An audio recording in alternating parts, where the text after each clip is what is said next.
මේවට hina වෙලා පව් පිරෙද්ද දන්නෙත් නැහැ.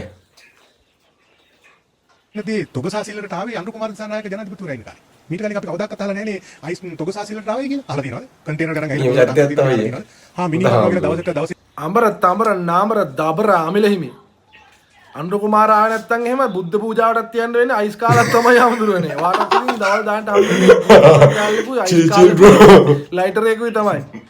ඒ මිනිස්සයා ආවේ නැත්තම් එහෙම කෙලින්ම පන්සල් කෙලින්ම හිමපතනයට ලක් වෙනවා. ආයෙ දෙකක් නැහැ.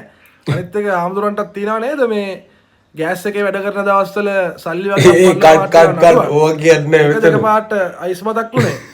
සිවුරට පව් දෙන්න එපා හම්බුනේ. ඊයන්ට පව් දෙන්න එපා.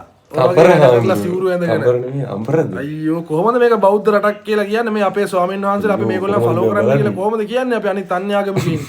ඔයගොල්ලන් හින්දා තමයි බුද්ධ ආගමට ලැජ්ජාවපත් වෙලා තියෙන්නේ. ඒකින්ද පොඩ්ඩක් අබර දබර නාබර